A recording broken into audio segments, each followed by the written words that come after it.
Halo dulur, ketemu lagi di kanal Kolase Konstitusi. Sudah lama rasanya nggak ngobrol di kanal ini karena berbagai pertimbangan ya, berbagai hal. Salah satunya memang karena pandemi ini yang menyebabkan kita agak sulit untuk ketemu langsung, ngobrol-ngobrol, diskusi, mendengarkan berbagai perspektif dari kawan-kawan semua. Nah, tapi hari ini saya kedatangan sahabat lama, anak muda berpikiran revolusioner. Taufik dari Fitra Riau. Terima kasih banyak ya, Fik, sudah mau meluangkan waktu nih ngobrol di kanal ini, digangguin. Apa kabar, Fik? Udah Ya, lama Bang. juga kita nggak ketemu ya. Iya, sudah lama kita tidak bertemu secara langsung, Bang. Kalau Iya, daring kita terakhir di minggu kemarin ya, iya, acaranya beberapa teman-teman minggu Pena kemarin. Bulu ya. Pena bulu, Oh, oh. sudah Nah, rindu rasanya tidak ngopi sama Bang Danang. udah lama nggak ngopi Iya, di apa, apalagi di Riau ya. Eh, hmm, banyak tempat nongkrong yang asik sebetulnya. iya Nah, sambil makan durian. itu sudah. Apa kabar, Bang? Alhamdulillah sehat, Pak. Alhamdulillah sehat, Bang ya. Ya, ya itu yang penting sekarang ya, sehat dan Iya. waras. Lagi sibuk apa, Fik, sekarang, Fik?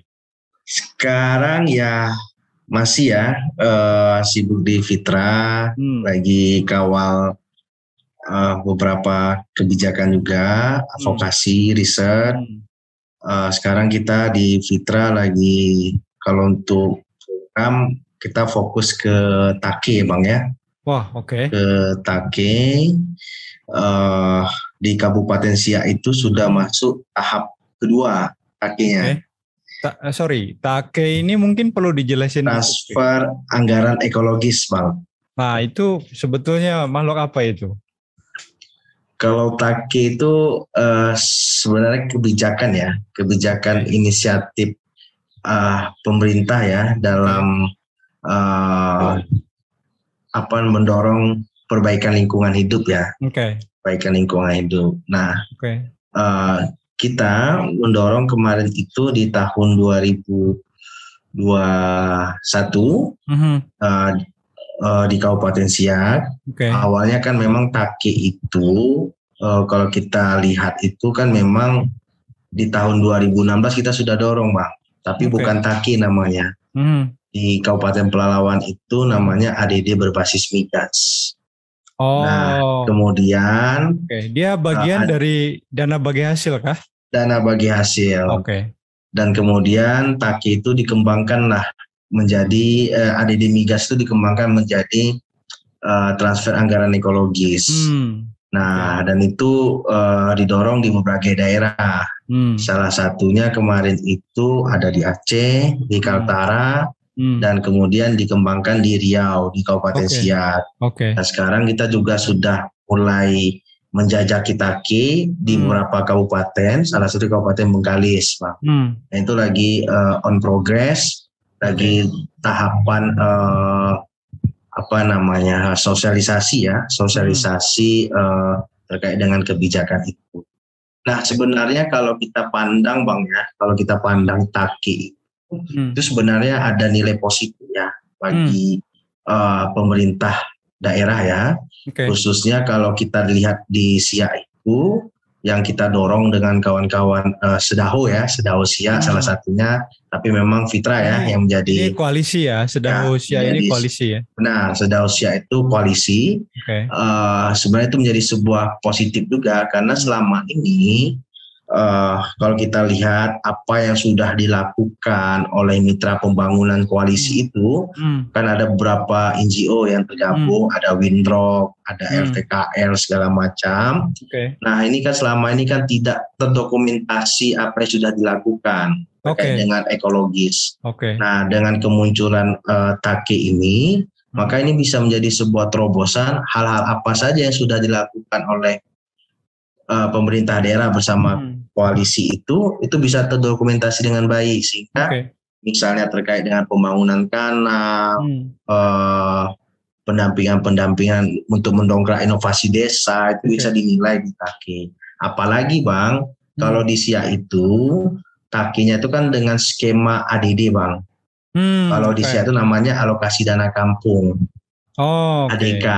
Jadi kalau sebutan di SIA itu kampung desa itu namanya kampung sesuai dengan asal usul daerahnya ya. Nah, begitu Bang. Jadi ini sangat membantu juga bagi kawan-kawan desa. Nah, tapi kalau kita lihat formulasi yang di TAKE itu dengan kebijakan TAKE, formulasinya kan diambil dari ADK. Berarti ada penambahan formulasi terkait dengan kinerja desa. Nah, mau tidak mau desa itu ikut kompetisi. Kalau ekologisnya bagus, kebijakan-kebijakan terkait dengan ekologisnya bagus, maka persentase ADK-nya tinggi. Nah, itu menjadi sebuah terobosan. Nah, itu kira-kira pengen gue tahu nih, Vic. Ini kan sebetulnya model baru ya dari satu skema advokasi anggaran ya yang sudah lama dilakukan oleh kawan-kawan ya. Dan ini sebetulnya yang akan gue pengen tahu ya, pengen dengar juga, dan tentu gue belajar lah ya dari kawan-kawan. Ini kan kalau mau kita refleksikan gerakan anggaran nih Vic ya, ini kan ya kemarin Mas Alam sempat bilang ini harusnya sudah mulai bergerak ke advokasi anggaran 2.0 gitu kan ya, bukan 1.0 lagi gitu yang konvensional yang kita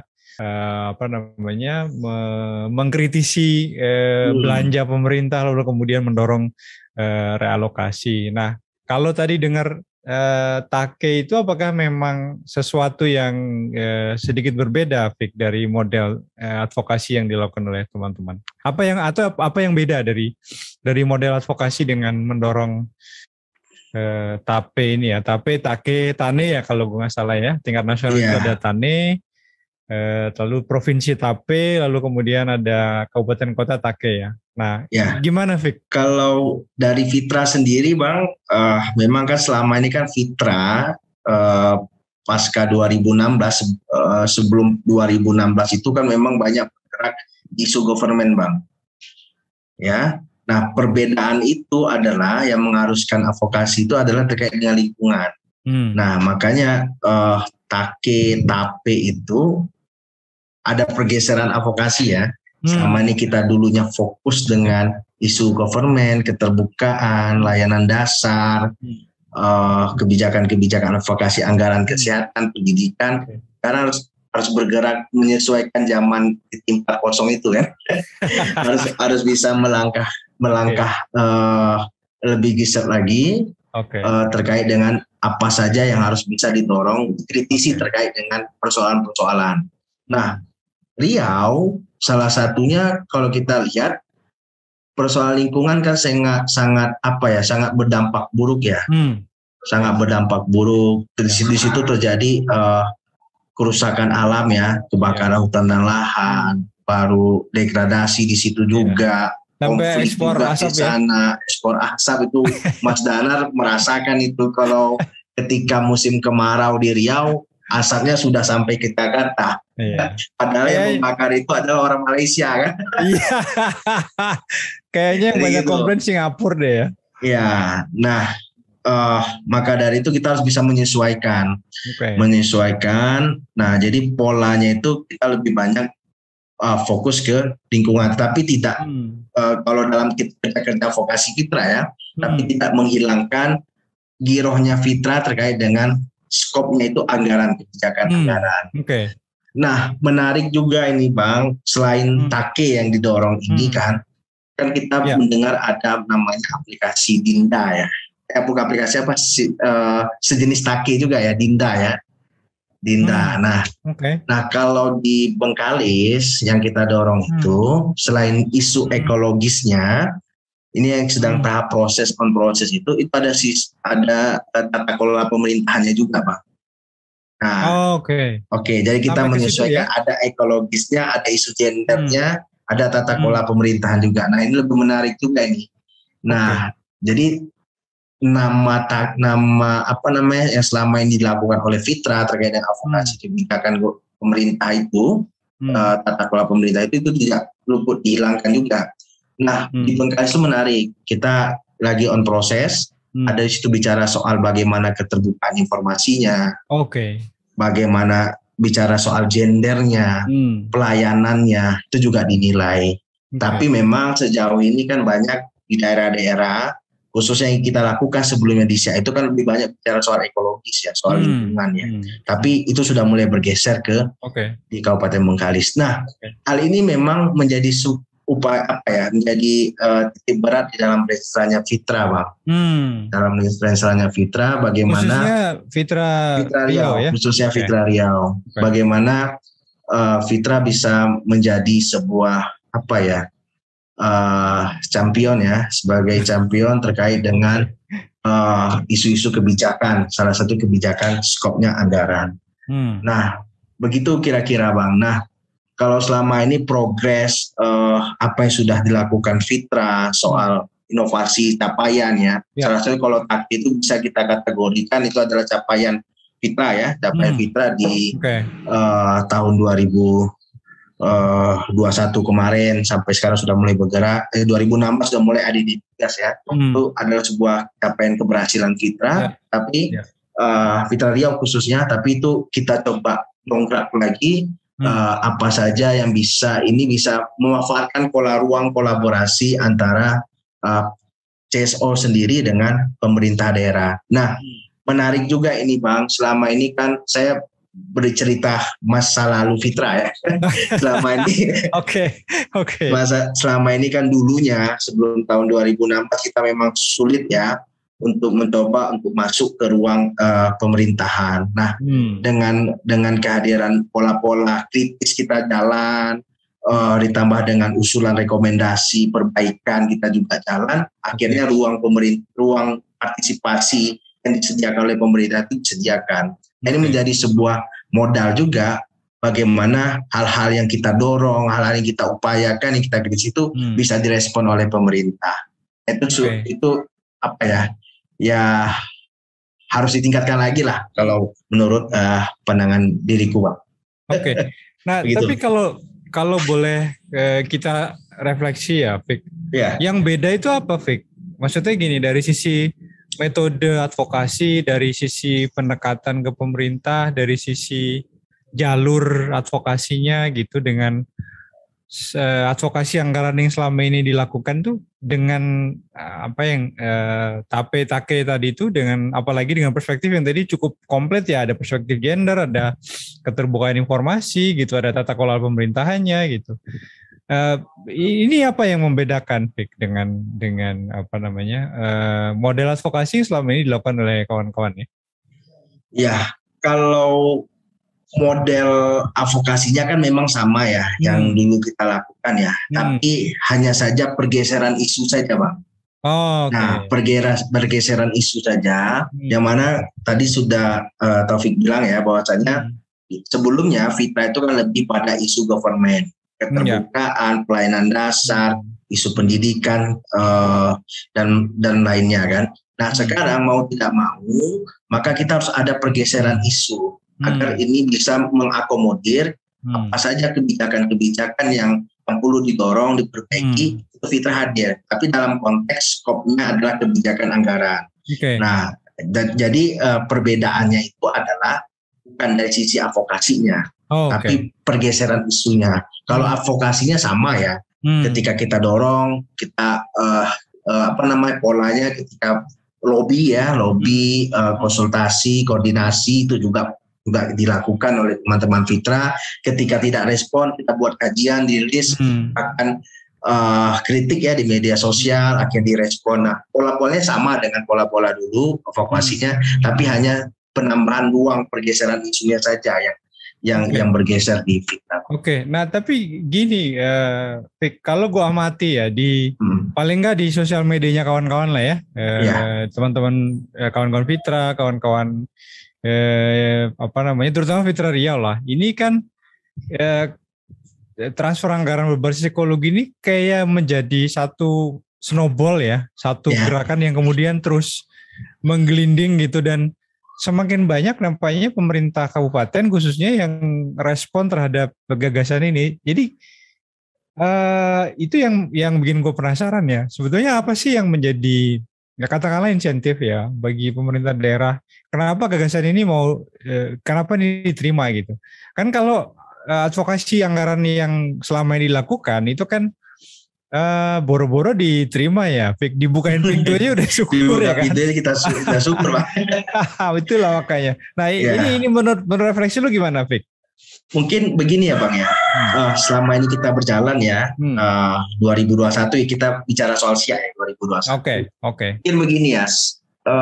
Kemarin itu kan ada bentuk inisiatif sebelumnya itu yang dikeluarkan oleh pemerintah itu tidak jelas skemanya Bang. Nah skema pendistribusian tidak jelas, pelaporan juga tidak jelas, sehingga terjadi markup situ, korupsi di situ, sehingga pertanggungjawabannya juga bermasalah.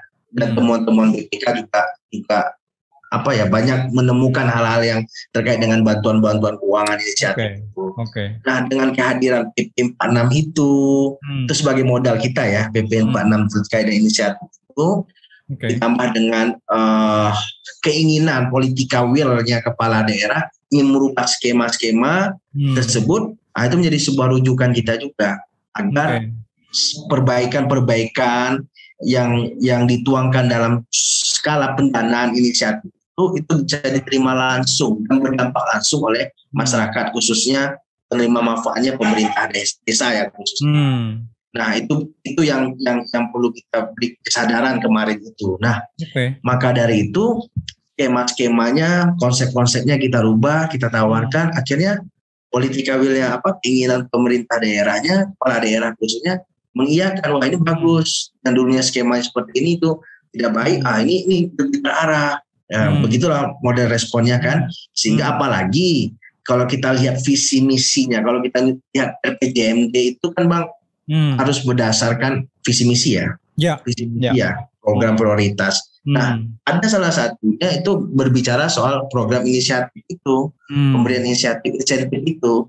Nah jadi itu sebagai rujukan kita, akhirnya pemerintah mau tidak mau mengakomodir, wah ini bagus nih konsepnya, apalagi ini sudah modelnya terarah, terukur ya kan, yang dulunya tidak terarah, gelontoran, kalau kita lihat juga kan dulu kan gelontoran ya, diberi blok grand ya kalau dulu ya. Blok grand 100 juta mau diapain oleh desa silakan, tapi kan manfaatnya kan tidak jelas, ukuran capaian juga tidak jelas. Nah dengan kehadiran tawaran konsep kita yang kita tawarkan itu, wah ini rupanya bisa ini untuk lingkungan sesuai dengan PP 46 juga kan. Nah ini menarik juga.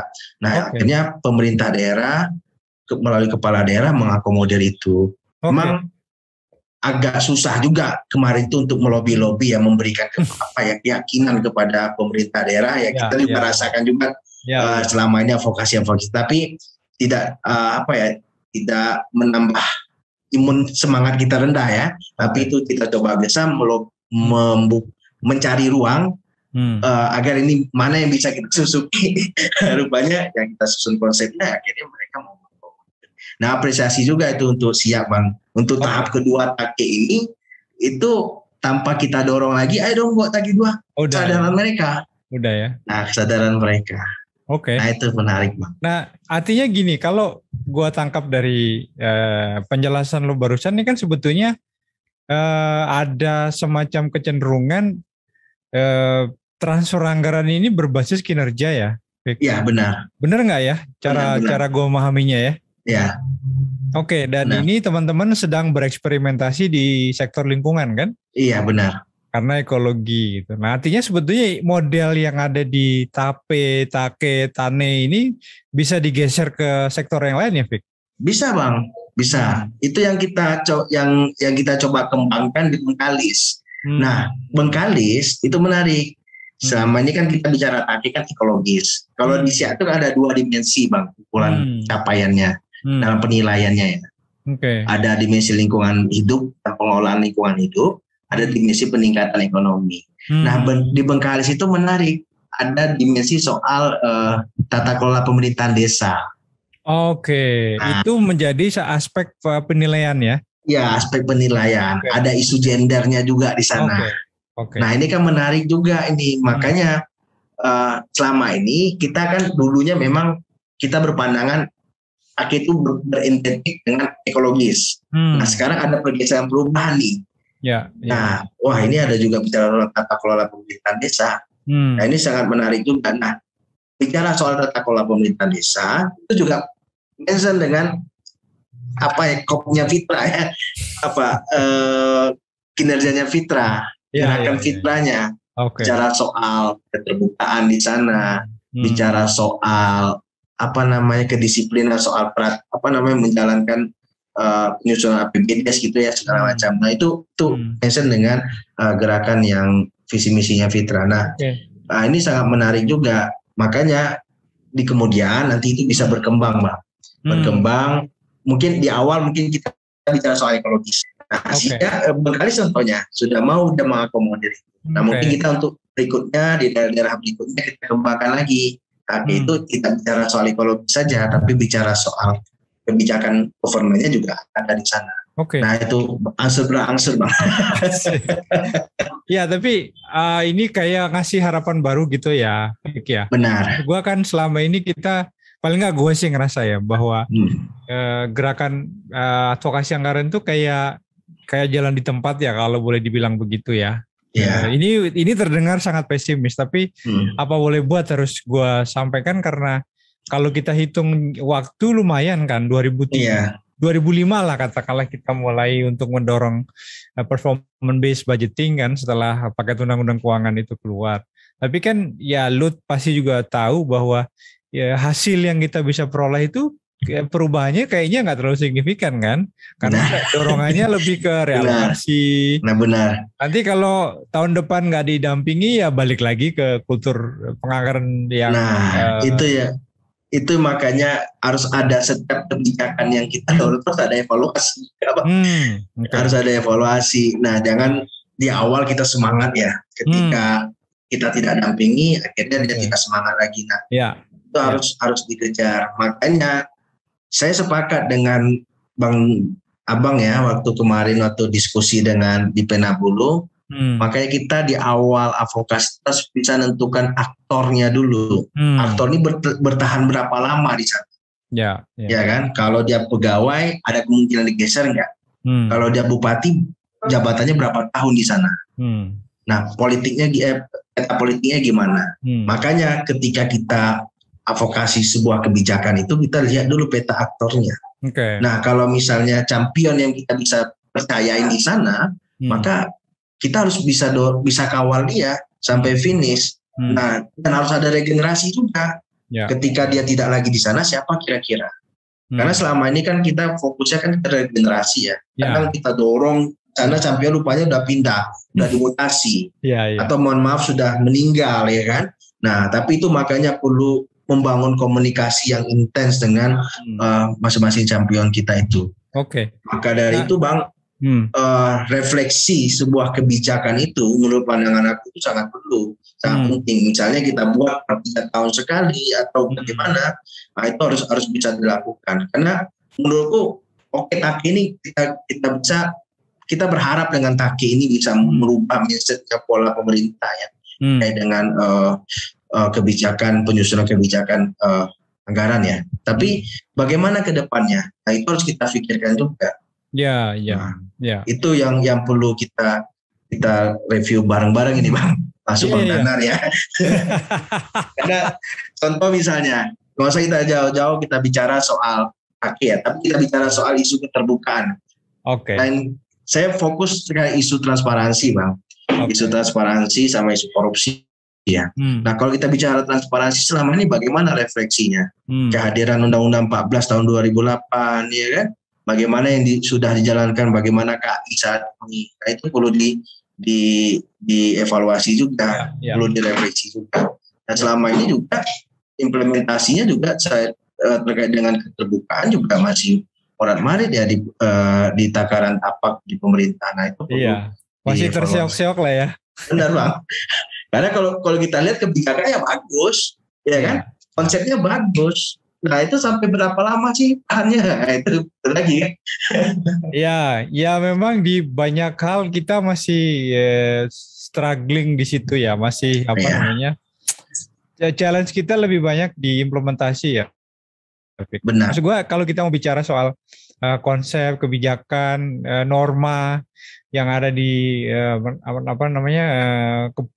peraturan perundang-undangan itu kan sebenarnya semuanya bagus ya.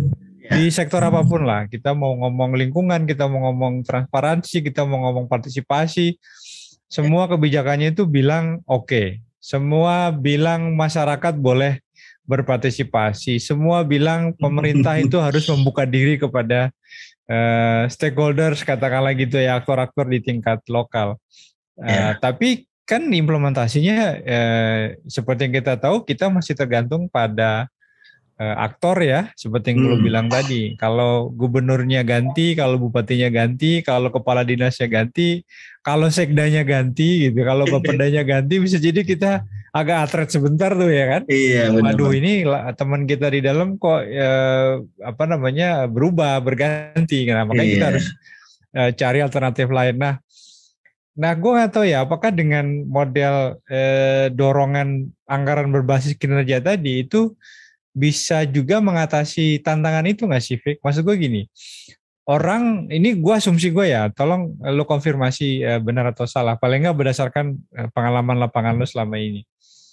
Gue meyakini kalau pemerintah atau aktor di pemerintahan itu, kalau dia dikasih insentif atas kinerjanya, lalu kemudian itu menjadi satu sistem, nampaknya kita tidak, harapannya ya, ke depan mungkin kita tidak perlu bergantung pada figur lagi gitu, karena misalnya kalau gue membayangkan TAPE tadi ya, atau TAKE itu kan ada relasi antara pemerintah pusat, pemerintah provinsi, pemerintah kabupaten, lalu kemudian yang paling kecil tadi yang dirimu sebut desa ya. Nah, ini kan kalau masing-masing punya kinerja baik, maka akan ada insentif kan, akan ada transfer kan, ada tambahan katakanlah alokasi budget ke masing-masing tingkatan. Nah, artinya siapapun kepala daerahnya kalau diiming-imingi gitu ya dalam tanda petik, kalau ada insentif, ada kinerja baik maka ada tambahan duit, kayaknya ini dugaan gue ya, kayaknya kita bisa jadi ke depan tidak tergantung lagi pada inisiatif kepala daerah. Benar nggak asumsi gue, Fik? Benar Bang, karena selama ini payung, saya sepakat dengan Bang Danar ya. Apalagi kalau kita lihat ya, payung regulasi yang terkait dengan insentif itu kan juga rendah. Payungnya PP, berganti presiden, bisa mau tak mau, mau nggak melanjutkan PP tersebut. Sama dengan di daerah, TAKE itu payungnya berbahasa ADK Perbup. Ketika pergantian kepala daerah mau nggak melanjutkan itu. Karena itu menjadi sebuah dilematis kita ya. Maka dari itu harus ada sebuah terobosan ya. Misalnya kalau di daerah diperdakan ya gitu, harus mencari terobosan baru, atau di pusat itu diundang-undangkan, agar itu bisa berjalan sesuai sistematis. Jadi kita tidak meragukan lagi kalau misalnya aktornya itu bergeser, kalau misalnya tidak dia menjabat lagi, tapi ini kebijakan terus berjalan. Dan kemauan desa itu secara tidak langsung harus mengikuti mandat dari regulasi itu. Tapi kan sekarang ini kan masih belum, Pak. Masih berpatokan dengan sebuah sisi regulasi itu kan. Nah, itu makanya harus ada pengembangan itu. Makanya harus ada, ya kita sama-sama lah mengkawal ini, TSO baik di skala nasional maupun di daerah, membicarakan soal ini. Selama ini kan banyak ini kawan-kawan, baik itu di TSO lokal maupun TSO nasional itu bicarakan agenda perbaikan dan perubahannya. Selain TAKE juga ada namanya DINTA ya, yang berbasis transfer juga, tapi dia dari dana desa ya. Nah, tapi pernah nggak kita coba merumuskan sampai kapan sih apa yang kita dorong ini itu bisa bertahan lama dan bisa mempengaruhi sebuah kebijakan ketika ada pergantian. Nah, itu harus kita pikirkan juga, Bang. Nah, selama ini 1 sampai 3 tahun 4 tahun ke depan ini mungkin akan berjalan baik. Tapi bagaimana untuk ke depannya itu yang harus kita coba rumuskan. Apakah kita lagi ada inovasi baru, kita baru lagi kita tindakan yang kita juga kan. Tapi mohon maaf ya, selama ini memang kawan-kawan CSO latah di situ. Ketika ada inovasi baru, ini tinggalkan ini masuk inovasi baru. Ya, lu nggak perlu minta maaf lah, Fik. Karena kan ini otokritik ini harus terus dijalankan. Nah, Iya, itu benar. sebetulnya juga ya di forum kemarin kan gue bilang ya, kalau kita berbasis project itu biasanya kan hanya menghasilkan kerajinan-kerajinan tangan ya kan. Iya. Ya, Saya kalau ngomong project agak apa tuh pakai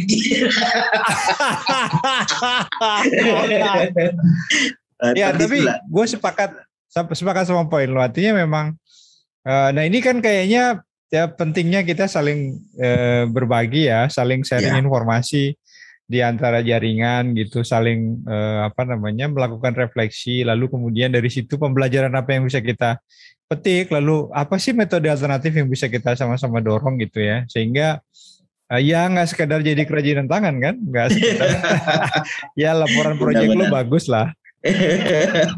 Itu yang kita coba pikirkan. Ya. Jangan sampai ini ya jadi produk latah kan. Ya, tapi sebagai sebuah inisiatif baru menurut gua ini keren ya, maksudnya. Gue sih ngeliatnya ini alternatif lah, jalan alternatif, metode alternatif terhadap ya kebekuan tadi. Hanya mungkin memang benar yang lo bilang, PR-nya memang masih sangat banyak ya, karena juga namanya alternatif, ini inisiatif baru ya. Kebijakannya masih di level kebijakan kepala daerah, di tingkat nasional masih di tingkat presiden gitu ya. Perlu mungkin didorong. Nah, tapi kalau melihat dari inisiatif awal sebetulnya, Fik, ya kalau boleh tahu, ini kan gue meyakini bahwa ini sebetulnya nggak langsung kalian advokasi di daerah kan, tapi ada memang satu konsolidasi katakanlah dari teman-teman di tingkat nasional, lalu kemudian bicarakan ini, gimana caranya mulai mengaktifasi katakanlah bereksperimentasi di daerah. Benar Bang, makanya TAK ini memang sesungguhnya memang kolaborasi ya, memang dilahirkan di kawan-kawan hijau nasional. Tapi tidak dipungkirin juga Bang, skema inisiatif itu yang TAK itu memang awalnya memang di Riau. Ketika itu kita bicara soal programnya Setapak ya, yang kita dorong ADD berbasis migas itu. Nah itu kemudian dikembangkan, diaplikasikan. Saya ingat itu ada Pak Herman di situ, ada teman-teman juga di sana kan. Ingat itu Bang Daniel juga di sana juga. Nah itu dikembangkan kan. Nah memang ini kan jadi sebuah produk kolaborasi ya menurutku ya. Nah itu makanya ketika kebijakan-kebijakan ini memang sesungguhnya memang kalau TAK bicara itu memang kita sudah memulai ya, sudah memulai dan itu sudah diaplikasikan di beberapa daerah, dikembangkan juga alhamdulillah kan. Nah yang tadi saya bilang itu tadi Bang, yang kita diskusikan di awal tadi, maka ketika kebijakan ini sudah dibuat, titik bertahannya sampai kapan, ya kan? Nah makanya refleksi itu sangat butuh Bang. Ketika kita bicara soal TAK, apakah ini akan menjadi sebuah akan mengakomodir ya? Apakah pemerintah harus mengakomodir? Nah, itu yang perlu kita rumuskan. Kalau dari tahapan memang penyusunan advokasi ini memang di awal memang kita sudah memulai ya, Riau sudah memulai, Fitra sudah memulai, dan alhamdulillah dikembangkan di berbagai daerah dan dikembangkan juga dengan konsep TAK. Nah, memang produk-produk itu yang perlu didorong, dimaksimalkan. Makanya Fitra nggak mau menafikan diri Bang ya. Kalau misalnya kita kerja sendiri kita nggak akan mampu Bang. Oh iya. Kita nggak akan mampu. Makanya pola kolaborasi itu yang paling penting. Baik itu di NGO, baik NGO antar NGO, ya kan, baik itu NGO dengan pemerintah. Itu yang perlu apa? Itu sih Bang. Nah kalau menurut lu potensi untuk kita kembangkan ya, ini ya model advokasi yang model kayak gini nih Fik, ke depan, terutama kan kalau bicara soal reformasi politik anggaran ya, ini kan kita sudah bicara sebetulnya udah bertahun-tahun yang lalu. Gimana caranya kita mendorong agar anggaran itu tidak berbasis fungsi gitu, tapi kemudian berbasis kepada program. Sehingga kinerjanya lebih mudah diukur. Di sisi yang lain kan juga, gue nggak tahu, BPK sekarang juga mulai mungkin memperluas arena di mana mereka bisa melakukan evaluasi atau audit kinerja ya, bukan sekedar administrasi gitu. Nah, ini kan sebetulnya juga, dan kemarin kita diskusi sama teman-teman di Kemenq ya, khususnya di BKF itu kan memang arahannya 80% ya didorong ke arah transfer ke daerah itu adalah transfer yang berbasis kinerja gitu. Nah, jadi kalau lu lihat peluang itu, lalu kemudian lo refleksikan ke dalam situasi di katakanlah di NGO gitu ya, Fik. Kira-kira tantangannya apa, Fik? Ya, tantangannya itu tadi, Bang. Gimana ya saya menerjemahkannya ya? Kalau saya lihat ya, kalau misalnya bicara soal tantangan advokasi ke depan, refleksi ke depan itu, kita harus bisa berarah ke maju lagi ya, maju, jangan kita berpikir ke belakang lagi. Karena saya sepakat ini, Bang, dengan Permen 90 itu ya, Permen 90 yang menjadi sebuah terobosan nomenklatur ya. Nah, memang selama ini kan memang kita berbicara soal fungsi ya, peningkat program, tapi kita tidak bicara soal program, ukuran tidak jelas, indikator capaian juga tidak jelas. Nah, saya berpandangan memang kebijakan-kebijakan, perbaikan kebijakan itu memang sudah lahir ya, sudah mulai masuk ke babak perbaikan, sudah mulai masuk ke babak perubahan ya.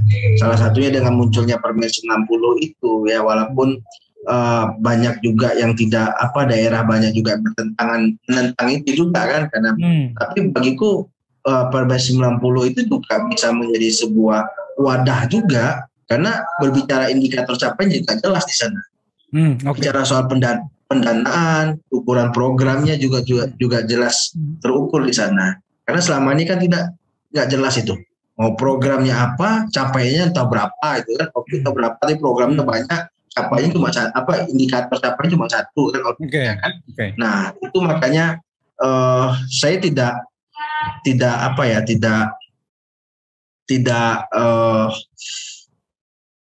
saya optimis ya. Saya optimis kalau perubahan-perubahan itu memang harus dilihat dari kedepannya ya. Kalau kita lihat Permen 90 itu sudah mulai masuk ke babak. Nah, kalau dari refleksi itu sendiri ya, kalau dari pandangan itu sendiri ya, apa yang sudah dilakukan oleh pemerintah daerah, apa yang sudah didorong oleh teman-teman itu perlu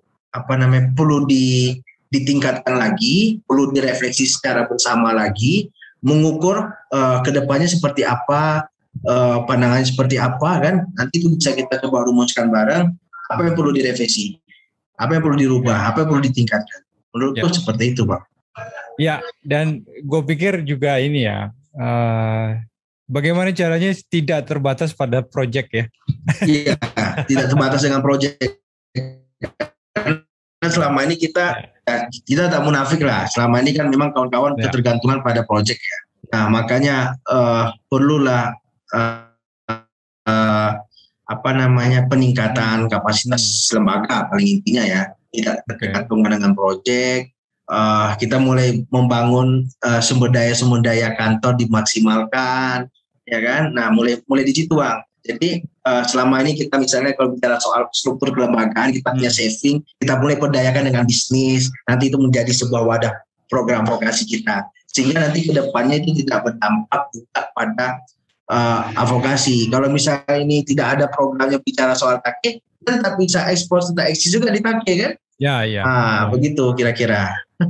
Ya, artinya teman-teman lebih independen ya secara finansial gitu, sehingga agenda-agenda lembaga memang jalan, bukan hanya agenda proyek, tapi memang sesuatu yang memang menjadi concern lembaga gitu ya. Dan ya kita tahu semua bahwa proyek itu kan biasanya punya keterbatasan waktu toh.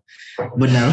Kadang-kadang kita membutuhkan refleksi, kita membutuhkan katakanlah tadi ya, udah saatnya mulai revisi kebijakan, proyeknya habis ya, kita habis. Sehingga biasanya ada proyek baru kita tinggalin tuh ya, kita pindah ke tempat lain. Iya, betul Bang. Lagi sibuk apa Bang Dadan sekarang? Ya? Lagi sibuk apa sekarang? Alah, gua masih jadi pedagang asongan aja, Fik. Asongan yang miliarder. Oke, Fik, thank you banyak ya. Obrolan kita singkat tapi gue rasa banyak hal yang bisa gue ambil, gue belajar tentu saja ini hal yang baru, terutama di model advokasi anggaran ya yang berkelindan dengan isu yang lain dan ini menjadi potensi untuk kita kembangkan bareng-bareng sehingga bisa menjadi alternatif terhadap solusi dari tantangan-tantangan yang selama ini kita hadapi. Sekali lagi thank you, sukses terus Fik, dan sehat terus. Sukses Bang. Oke.